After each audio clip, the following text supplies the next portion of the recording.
വളരെ എളുപ്പത്തിൽ നമുക്ക് വീട്ടിൽ തന്നെ ഒട്ടും എണ്ണ ചേർക്കാതെ കുക്കറിൽ നല്ല രുചിയുള്ള ഒരു മട്ടൻ മന്തി ഉണ്ടാക്കാം. അപ്പോൾ ഈ മന്തി ഉണ്ടാക്കുന്നത് എങ്ങനെയെന്ന് അറിയാൻ ഈ വീഡിയോ മുഴുവനായിട്ട് തന്നെ കാണണേ. ആദ്യം നമുക്ക് ഈ മന്തിക്ക് ആവശ്യമായിട്ടുള്ള മന്തി മസാല തയ്യാറാക്കാം.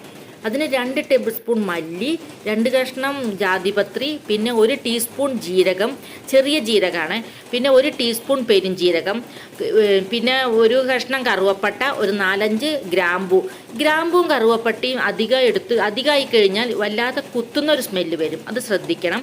പിന്നെ ഒരു 2 ബേ ലീഫ്, പിന്നെ 1 ടേബിൾ സ്പൂൺ കുരുമുളക്, പിന്നെ കൂടാതെ 4-5 ഏലക്കായ. ഇത്രയും സാധനങ്ങൾ ഒരു പാനിൽ നമുക്കൊന്ന് ചൂടാക്കിയെടുക്കാം. വല്ലാതെ റോസ്റ്റാക്കൊന്നും വേണ്ട, ഒന്ന് ചൂടായാൽ മതി. ചൂടായി കഴിഞ്ഞാൽ ഇത് പൊടിക്കുന്നതിന് വളരെ എളുപ്പമാണ്, അതിന് വേണ്ടിയിട്ടാണ്.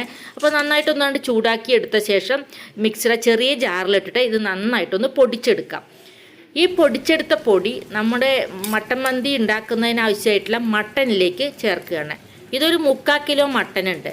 ഇതിലേക്ക് ഈ പൊടി മുഴുവൻ ഇട്ട ശേഷം ഒരു പാകത്തിന് ഉപ്പിടാം. പിന്നെ ഒരു നാരങ്ങയുടെ പകുതിയുടെ നീരും കൂടെ ഇതിൽ ചേർത്തിട്ടുണ്ട്. ഇനി ഇത് നന്നായി തിരുമ്മി പിടിപ്പിച്ച ശേഷം കുറച്ച് സമയം വയ്ക്കാം. ഇതൊരു 1-2 മണിക്കൂർ റെസ്റ്റ് ചെയ്യാൻ മാറ്റി വയ്ക്കാം. മിനിമം 1 മണിക്കൂറെങ്കിലും വെക്കണം. ഈ മട്ടൻ കുറച്ച് വലിയ പീസായിട്ട് കട്ട് ചെയ്യണതാണ് നല്ലത്. അതിനുശേഷം ഒരു കുക്കറിലേക്ക് ഈ മട്ടൻ മാറ്റാം. പിന്നെ നമുക്കൊരു 2-3 സവാള ചെറുതായി അരിഞ്ഞെടുത്തിട്ടുണ്ട്. ഇത് നല്ല നൈസായിട്ട് ഇങ്ങനെ നീളത്തിൽ അരിയണം അങ്ങനെയൊന്നും ഇല്ല, കുറച്ച് ചെറിയ കഷ്ണങ്ങളാക്കിയിട്ട് അരിഞ്ഞെടുക്കണം എന്നേ ഉള്ളൂ. നമ്മൾ അങ്ങനെ ചെറുതായി അരിഞ്ഞിട്ട് ടൈം കളയണ്ട. അതുപോലെ ഇത് എണ്ണയിലിട്ട് വഴറ്റൊന്നും വേണ്ട, അങ്ങനെ നമ്മുടെ ഹെൽത്തും കളയണ്ട. അങ്ങനെ ഈ സവാള ഇതിലേക്ക് ഇടുന്നുണ്ട്. ഒപ്പം തന്നെ ഒരു 2 വലിയ തക്കാളി കഷ്ണങ്ങളാക്കിയത് ഇതിലിടുന്നുണ്ട്. കൂടാതെ ഇതിലൊപ്പം തന്നെ പച്ചമുളകും കൂടി ഇടുന്നുണ്ട്.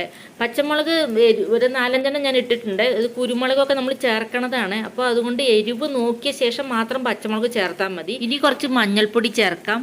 പിന്നെ കുറച്ച് മല്ലിയില ചെറുതായിട്ട് അരിഞ്ഞതും കൂടി ഒരു പിടി ചേർക്കാം. കൂടാതെ മാഗി ക്യൂബും കൂടി വേണം. അതിട്ട് ഈ 2 മാഗി ക്യൂബ് 2 കാണാം ഇങ്ങനെ ഒന്ന് വാങ്ങുമ്പോൾ, അത് അതിലേക്ക് ഈ 2 നമുക്കൊന്ന് പൊടിച്ചിടാം.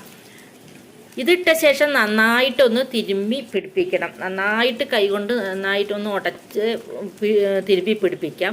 അതിനുശേഷം 1 കപ്പ് വെള്ളം ഒഴിച്ചിട്ട് ഇത് വേവിച്ചെടുക്കാം. വീഡിയോ ഒന്ന് ലൈക്ക് ചെയ്യൂ കേട്ടോ. ഇത് മുഴുവൻ കണ്ട ശേഷം ഒന്ന് കമൻറ്റും കൂടി അറിയിക്കണേ. ഒരു 3-4 വിസിലടിക്കുന്നത് വരെ ഈ ഒരു മട്ടൻ ഞാൻ വേവിച്ചിട്ടുണ്ട്. എല്ലാ മട്ടനും ഒരേ വിസിലായിരിക്കില്ല. ചിലത് പെട്ടെന്ന് വേവുന്ന മട്ടനായിരിക്കും, ചിലത് കുറച്ച് അധികം സമയം വേണ്ടി വരും. അത് എങ്ങനെയാണെന്ന് നോക്കിയിട്ട് അതിനനുസരിച്ച് നിങ്ങൾ വേവിച്ചെടുക്കുക. അങ്ങനെ 4 വിസിലടിച്ച് സ്റ്റൗ ഓഫാക്കി എടുത്തു. ഇത് തണുത്ത ശേഷം ഇപ്പോൾ തുറന്ന് നോക്കിയപ്പോൾ മട്ടനൊക്കെ നന്നായിട്ട് വെന്ത് വന്നിട്ടുണ്ട്. ഇനി ഈ മട്ടൻ പീസെല്ലാം ഞാൻ എടുത്തിട്ട് വേറൊരു പാത്രത്തിലേക്ക് മാറ്റുകയാണ്. ഇതിൽ ഒട്ടും തന്നെ വെള്ളം പെടരുതേ, മട്ടൻ പീസ് മാത്രം മാറ്റി വെച്ചാൽ മതി. ബാക്കി വരുന്ന ഈ ഒരു വെള്ളത്തിലാണ് നമ്മൾ റൈസ് ഇടാൻ പോണത്. അപ്പോൾ ഇതിൽ എത്ര അളവുണ്ട് വെള്ളം എന്ന് നമുക്ക് നോക്കണം.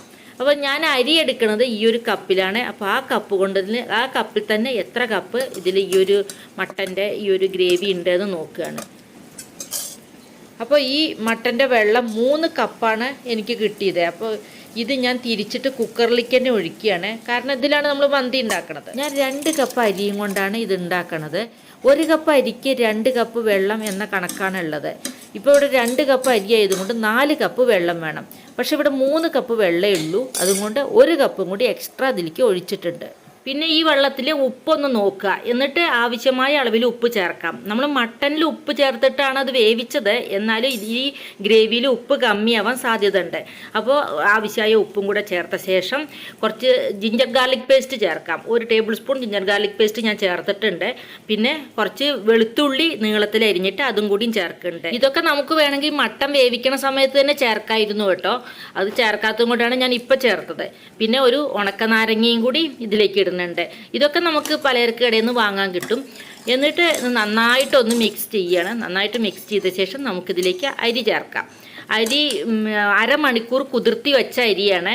എന്നിട്ട് അതിൽ വെള്ളമൊന്നും ഒട്ടുമില്ലാതെ വെറും അരി മാത്രമായിട്ടാണ് ഇതിലേക്ക് ഇടുന്നത്. എന്നിട്ട് ഇത് അടച്ച് വെച്ചിട്ട് നമുക്ക് വേവിച്ചെടുക്കാം. പിന്നെ എൻ്റെ ഈ ചാനൽ ഇതുവരെ സബ്സ്ക്രൈബ് ചെയ്തിട്ടില്ലെങ്കിൽ ഒന്ന് സബ്സ്ക്രൈബ് ചെയ്യണേ. ഒരു 4 വിസിലടിച്ച ശേഷം ഞാൻ സ്റ്റൗ ഓഫാക്കി. എന്നിട്ട് ഇതാ കുക്കർ തണുത്ത ശേഷം തുറന്ന് നോക്കിയപ്പോൾ പാകത്തിന് ഈ നമ്മുടെ റൈസൊക്കെ വെന്ത് കിട്ടിയിട്ടുണ്ട്. ഇനി വേണമെങ്കിൽ ഈ മട്ടൺ പീസ് ഇതിലേക്ക് ഇട്ടിട്ട് നമുക്ക് ഇങ്ങനെ കഴിക്കാം. നല്ല രുചിയാണ്. പക്ഷേ ഇതിലേറെ രുചി കൂട്ടാൻ വേണ്ടി, ഒന്നും കൂടെ നല്ല രുചി കിട്ടാൻ വേണ്ടി ഞാൻ കുറച്ച് കാര്യങ്ങളും കൂടി ഇതിൽ ചെയ്യുന്നുണ്ട്. ഒരു ബൗളിലേക്ക് കുറച്ച് ചിക്കൻ മസാല ഇട്ടു, 1 ടേബിൾ സ്പൂണൊക്കെ ഇട്ടാൽ മതി. എന്നിട്ട് അതിലേക്ക് കുറച്ച് ജിഞ്ചർ ഗാർലിക് പേസ്റ്റ് ഇട്ടു, 1 ടീസ്പൂൺ നാരങ്ങ നീര് കൂടി ചേർത്തിട്ട് നന്നായിട്ടൊന്ന് മിക്സ് ചെയ്തെടുത്തു. 1 ടീസ്പൂൺ സൺഫ്ലവർ ഓയിലോ ഒലീവ് ഓയിലോ എന്തെങ്കിലും വേണമെങ്കിൽ ഇതിലേക്ക് ഒഴിക്കാം. അത് ഓപ്ഷണലാണ്, വേണമെങ്കിൽ മതി. നമ്മൾ മാറ്റി വെച്ചിട്ടുള്ള മട്ടൺ ഈ മസാലയിലിട്ടിട്ട് നന്നായിട്ടൊന്ന് പുരട്ടിയെടുക്കണം. ഇനി സ്റ്റൗവിലൊരു പാൻ വെച്ചിട്ട് അതിലേക്ക് കുറച്ച് നെയ്യ് ഒഴിക്കാം. നെയ്യ് നന്നായിട്ടൊന്ന് ചൂടായി വന്നു കഴിഞ്ഞാൽ കുറച്ച് ഡ്രൈ ഫ്രൂട്ട്സ് ഒന്ന് നമുക്ക് വറുത്ത് കോരിയെടുക്കണം. കുറച്ച് കാഷ്യൂവും ബദാമും മുന്തിരിയെല്ലാമാണ് ഞാൻ റോസ്റ്റ് ചെയ്ത് എടുത്തിട്ടുള്ളത്. എന്നിട്ട് ബാക്കി വന്ന നെയ്യിലേക്ക് നമ്മൾ മാറ്റി വെച്ചിട്ടുള്ള മട്ടൺ പീസ് നിരത്തി വെച്ചിട്ട് നന്നായിട്ടൊന്ന് റോസ്റ്റ് ചെയ്തെടുക്കണം. നല്ല പോലെ മൊരിഞ്ഞ് കിട്ടണം. ആവശ്യമെങ്കിൽ കുറച്ചും കൂടിയൊക്കെ നെയ്യ് ഒഴിക്കാം. ലോ ഫ്ലെയിമിൽ വെച്ചാൽ മതി, കരിയാതെ ശ്രദ്ധിക്കണം. മട്ടന്റെ എല്ലാ ഭാഗവും നല്ല ഡാർക്ക് കളറായി കഴിഞ്ഞാൽ നമുക്ക് പിന്നെ സ്റ്റൗ ഓഫ്. ഇനി നമ്മൾ വേവിച്ച് വെച്ച ഈ റൈസിലേക്ക് കുറച്ച് മല്ലിയില ചെറുതായി അരിഞ്ഞത് വെതറിയിടാം. അതിന് മീതെ നമ്മൾ റോസ്റ്റ് ചെയ്തെടുത്ത കാഷ്യൂവും ബദാമും റൈസിനും ഒക്കെ ഒന്ന് അതും കൂടി വെതറിയിടാം. അതിനുശേഷം നമ്മൾ റെഡിയാക്കി വെച്ചിട്ടുള്ള ഈ മട്ടൺ പീസും കൂടി ഇതിൽ നിരത്തി വെക്കാം. ഇപ്പം നിങ്ങൾക്ക് വളരെ ടേസ്റ്റി ആയിട്ടുള്ള നല്ലൊരു മന്തി റെഡി ആയിട്ടുണ്ട്. ഇതുപോലെ നിങ്ങൾ ഇനി ഒന്ന് ട്രൈ ചെയ്ത് നോക്കണം. ഒരു പ്രാവശ്യം ഉണ്ടാക്കി നോക്കിയാൽ തീർച്ചയായിട്ടും പിന്നെ നിങ്ങൾ ഇതിൻ്റെ ഒരു ഫാനായി മാറും.